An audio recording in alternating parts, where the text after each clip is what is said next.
Popular history imagines the Silk Road as a single, well-paved highway stretching from Rome to China. This narrative focuses on merchants trading luxury fabrics, but the actual history is far messier and more significant. Before the 6th century BCE, the world consisted of geographic silos. Jagged mountain ranges and brutal deserts acted as natural continental walls, turning fertile valleys into dead ends for the civilizations trapped within them. The Achaemenid Persian Royal Road cracked open this geography 3 centuries before the Han dynasty established its famous caravan routes. By solving the physical problem of isolation, this Persian highway provided the necessary ground for the growth of a global human consciousness. The logistical requirements of an empire stretching from the Balkans to the Indus Valley were immense.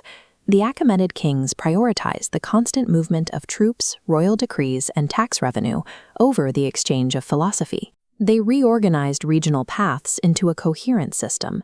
The stretch from Sardis to Susa placed relay stations with fresh horses every 25 to 30 kilometers, turning geographical distance into an administratively regulated variable.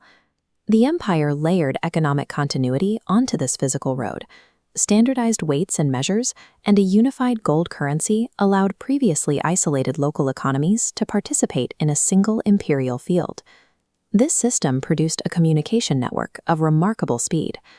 The Greek historian Herodotus marveled at the Persian royal couriers, observing neither snow, rain, heat, nor darkness could stop them from completing their assigned stages.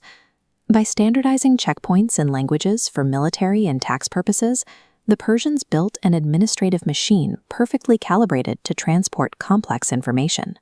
During the Parthian and Sasanian eras, these imperial corridors evolved into the massive, continent-spanning caravan networks, now known as the Silk Roads. Geography placed the Iranian plateau at the center of this traffic. In this position, Iran operated as an active intellectual transformer, processing the streams of information that crossed its territory. As the map of Eurasia expanded, distinct pools of knowledge, Greek, Indian, and Chinese, collided and tangled together directly over the Iranian plateau.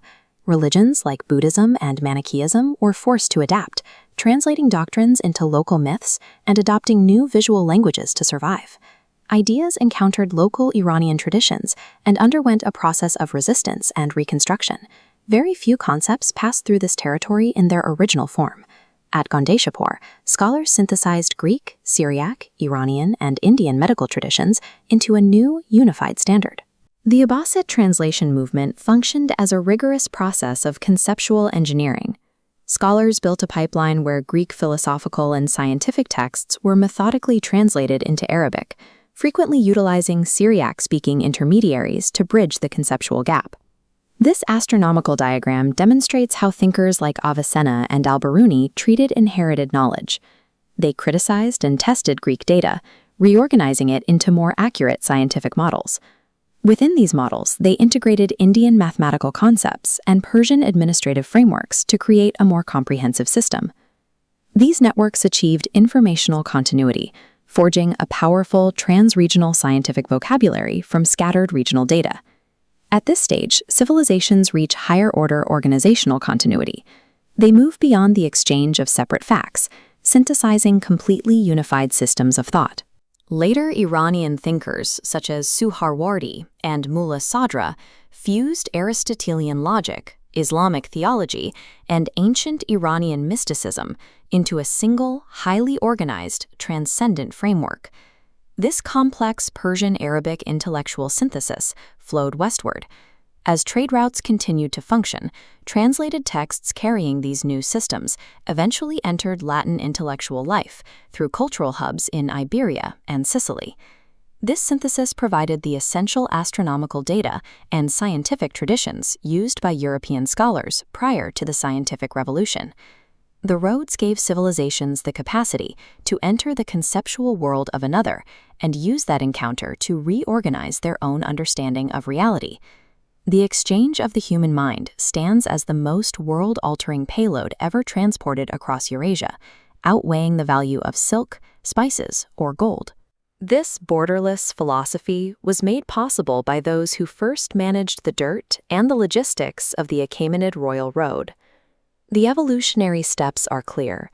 Material roads connected places, trade connected resources, translation connected languages, and philosophy connected human meaning. Human progress and global consciousness are built, mile by mile, upon the physical infrastructure of connection.